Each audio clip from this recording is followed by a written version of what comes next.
uma obra que era para ser um concreto comum, que você não tinha nenhum nível de personalização, ou seja, teria que se aceitar aquilo que você tem ali regionalmente falando, ou partir para o pré-fabricado, né? De você colocar as placas pré-fabricadas, e mesmo assim, nesse nicho de mercado no Brasil, você tem muito poucas opções, né?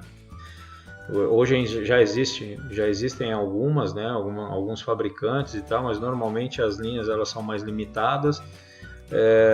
E também não te permite uma personalização, né? Basicamente você vai ter um produto ali de linha já desenvolvida e vai aplicar ele na sua obra.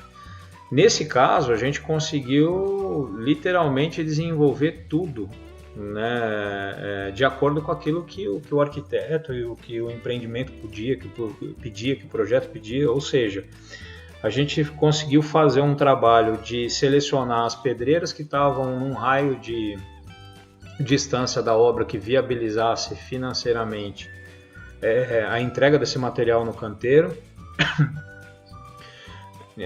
A gente conseguiu, dentro dessa seleção, produzir várias amostras para que o cliente pudesse entender qual que ficaria melhor qualificado para o projeto dele.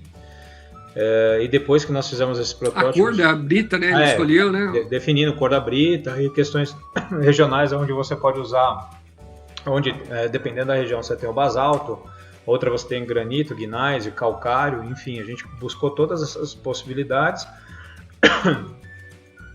Tá difícil, depois a gente corta.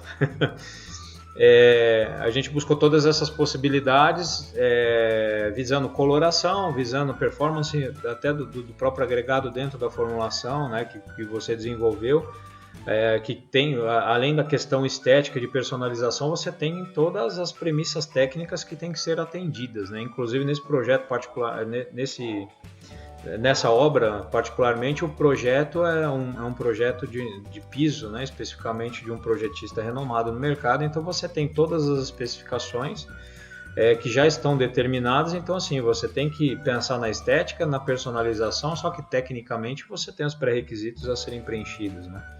Então a gente tem que levar tudo em consideração, mas acabou dando muito certo porque a gente conseguiu encontrar em uma dos protótipos algo que agradou bastante o arquiteto. Depois a gente produziu uma placa teste para poder mostrar no piso como que isso funcionaria. O acabamento foi com agregado exposto, aí utilizando a lapidação, né, para poder personalizar a superfície e dar um acabamento aí que o arquiteto estava buscando. E depois disso tudo feito, que parece que já está pronto, aí a gente começou literalmente o projeto, né? Porque a gente teve que pensar na logística de como chegar com esse material na obra. O volume pequeno, então impossível de você rodar dentro de uma concreteira, porque uma concreteira não vai parar uma linha de produção dela para você entrar com agregado diferente, cimento diferente, pedra diferente, num volume para concreteira pequeno, né? Então a gente conseguiu desenvolver a mistura desse concreto no canteiro, né, dentro da obra, com equipamentos específicos para isso, e fazer de acordo com o que foi feito no protótipo em larga escala, no sentido do projeto dentro da obra, e entregar aquilo que o cliente estava buscando. Então assim, é um trabalho de desenvolvimento bem desgastante, no sentido que você tem que empregar muita energia e ter muita vontade de fazer acontecer, né? Porque você acaba negociando um projeto desse e você não tem a certeza de que o cliente vai aprovar aquilo que você está buscando. Mas vale a gente chamar a atenção aqui que quando você tem conhecimento daquilo que está sendo feito e você consegue buscar essas possibilidades, o convencimento de que isso é possível, ele fica mais fácil. Então a gente mergulhou de cabeça no mediu esforços e é o que a gente sempre faz, né, Marcelo? Há anos aí a gente tem feito.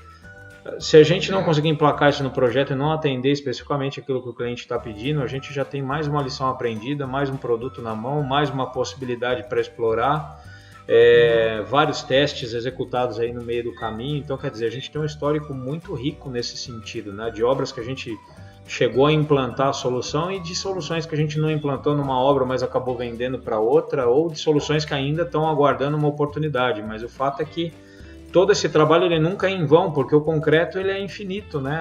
As possibilidades que você tem são infinitas. Então, de repente, naquele momento não funcionou, mas você vai ter possibilidade de aplicar ele numa outra situação, pegando esse projeto que nem você comentou sobre o paver, né, num formato diferente, um bloco para piso de concreto branco, quando o cliente visitou a nossa empresa lá para poder aprovar a placa teste do concreto que nós desenvolvemos para o empreendimento dele, o próprio arquiteto falou assim, mas e esse formato? Você não consegue pegar esse mesmo concreto que você vai desenvolver na obra para mim e desenvolver nesse formato, porque eu queria colocar esse formato nas áreas menores, onde a gente não vai fazer o concreto moldado em loco, são áreas molhadas, banheiros, vestiários, etc., que a gente não vai conseguir chegar com o concreto ali moldado em loco, mas se você conseguir produzir o mesmo concreto pré-fabricado e mandar para mim na obra, você vai fechar o ciclo.